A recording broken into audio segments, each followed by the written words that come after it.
That's Estére shaking it up at Auckland's iconic Civic Theatre for her song BPM. That track is just one of 4 released today on her EP Makara Peak. We find Estére in Los Angeles, where she's really keen to talk about her new EP.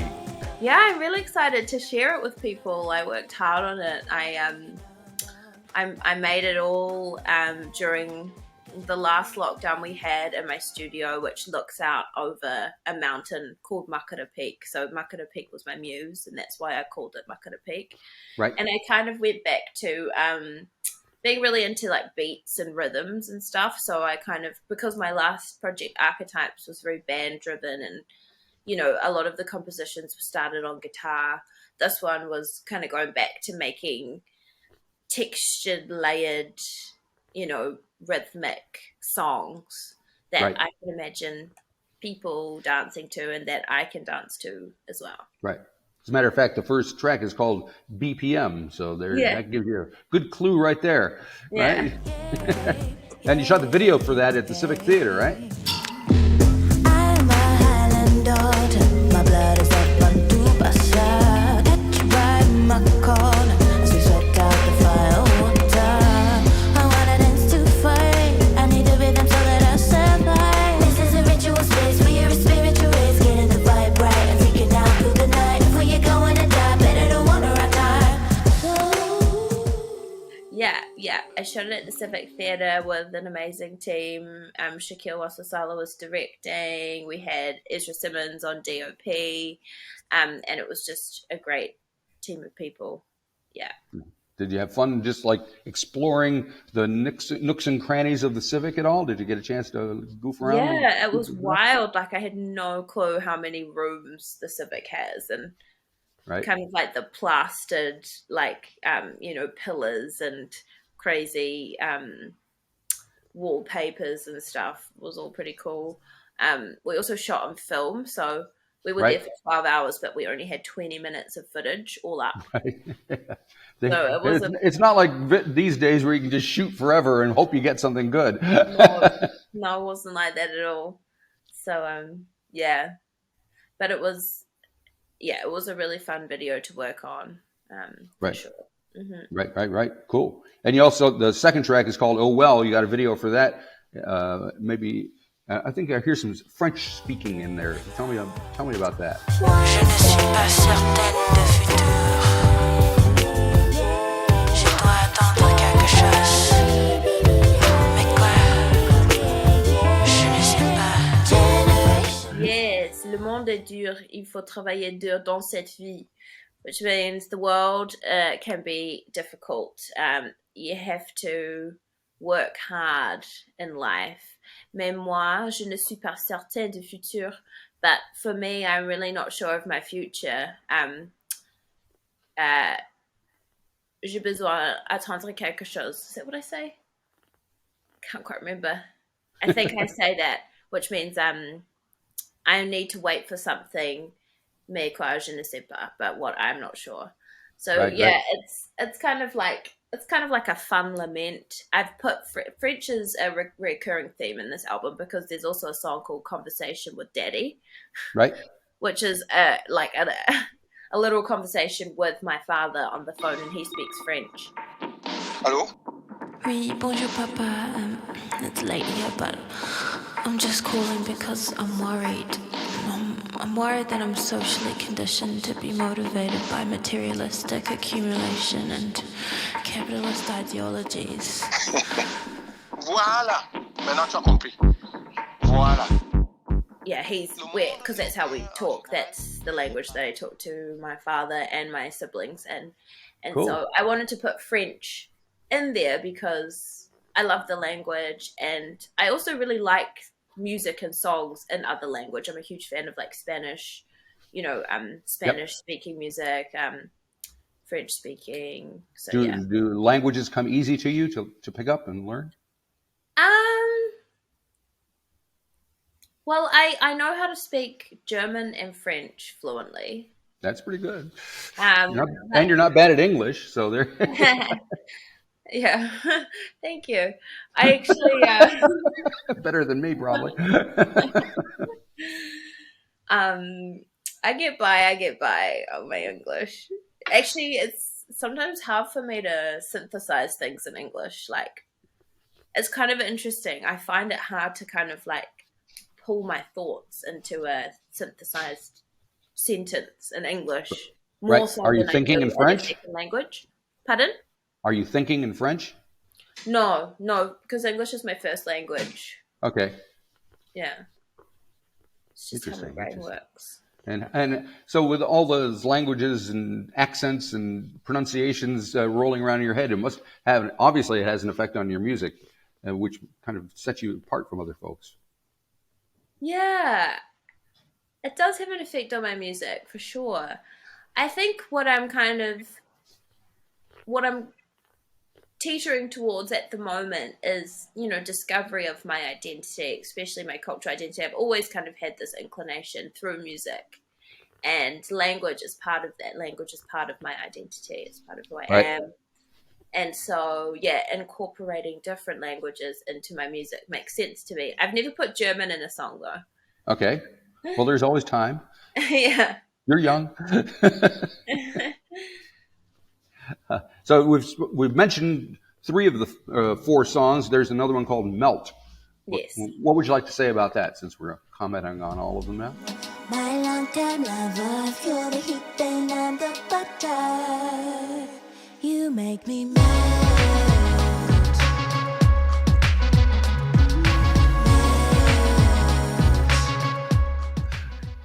Melt is about being in like a long-term relationship and loving someone over a long period of time, and acknowledging that person. Well, I'm acknowledging my long-term partner, and it's just like kind of a love song.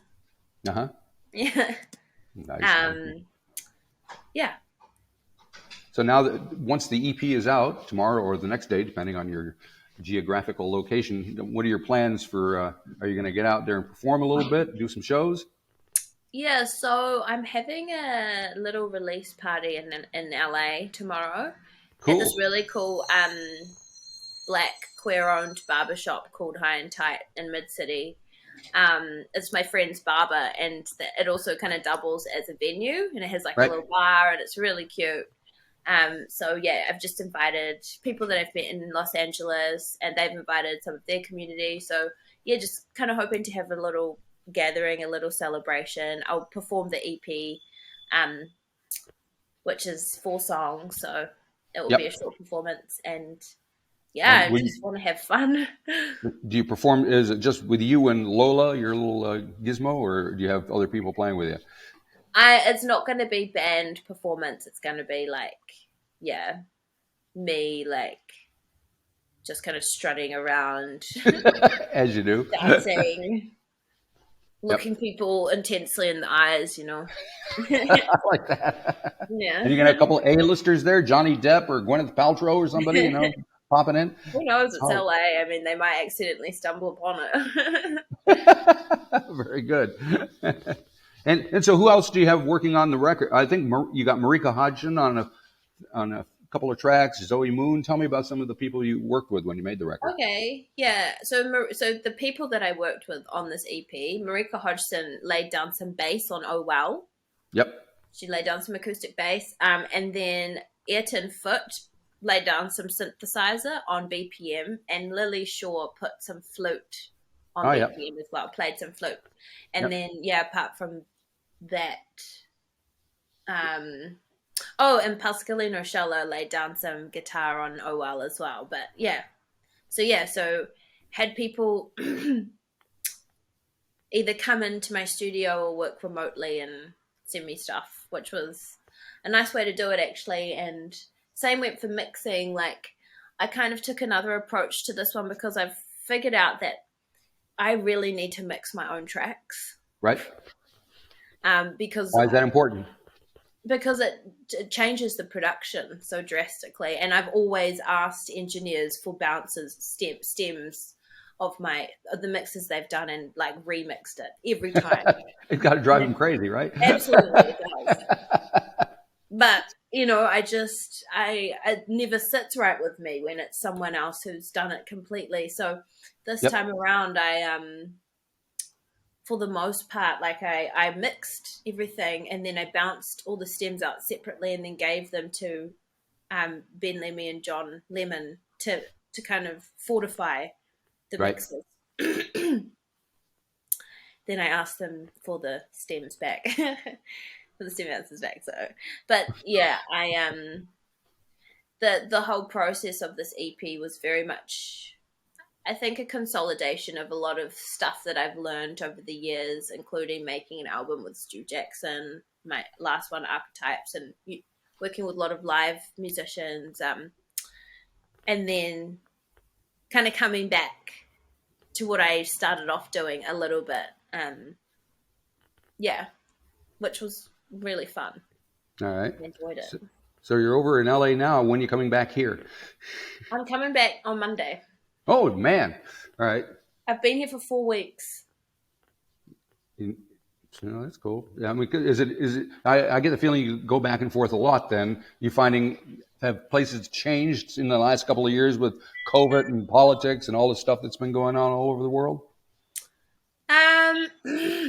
Yeah, for sure. And actually, I chose to come to LA for the first time because the flights were so expensive to Europe. They were like $4,000 return, and I was like, yeah, I need to get out of New Zealand, but I can't afford to go to Europe. Right. And so I came to LA and didn't have any expectations. But it's a halfway point, isn't it, between, New Zealand and Europe and stuff. And Yep. I mean, I know people, it's not very good for the planet, but I know people doing a lot of commuting between LA. You can always take a hot air balloon. That's better. Pardon? You can always take a hot air balloon. That's got to be better for the planet. But it might take a while longer. 4-week boat ride, but yeah, we'll figure it out. For sure. But I really like it here, so who knows? Cool. So what kind of work are you doing with other people while you're there? So I started off writing another EP with a friend of mine, Brian Ramos, and our other friend, Beniola. I met them through a mutual friend when I was here last time and just really hit it off with them. They're lovely people and just great musicians, and we just got along. And then I've been kind of tapping into that LA sessions vibe, which has been interesting. It's been more of an anthropological thing for me. Yeah, because I was just curious to kind of see these dynamics. I've done a lot of sessions in New Zealand based off the LA structure, but it's interesting to come to LA and see how it's working on the ground here. And what have you learned so far? I've learned that here it's just like so much part of life. Like, it's constant. And I feel like there's a pressure here, obviously, but I haven't seen so much of the pressure to finish something in a session. It's like people kind of just like getting together and working towards finishing a track. And then if it's not finished, then they might get back another time, or like they might shop it out to someone else. I don't know. It's just, and I don't really know if it's for me either. I don't know if that kind of writing structure, I need to take time. Right. Yeah. So you still feel like you're finding your way musically? You're kind of trying different stuff, and are you looking for the way, or are you just like trying all different stuff? I feel like finding my way musically. I don't think I'm ever going to get to an end destination with my music. Mm-hmm. Like, I don't think I'm ever going to arrive at a point where I'm like, okay, I found it, So I suppose, I suppose what I'm doing is navigating my identity and my artistry through music. And I am a believer in following like my creative intuition. And it's I don't know, like it takes me to these places, and they're not even they're not necessarily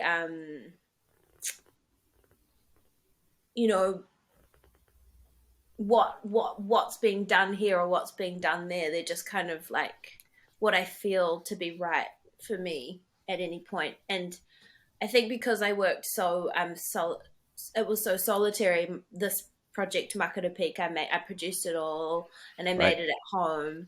Yep.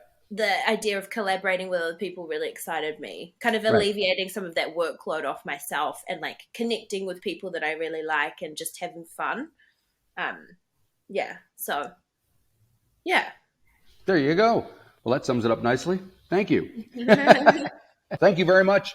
And have a great day. Thanks for talking to me. Nice to see you. My pleasure, as always. All right. Bye-bye. Thanks, Marty.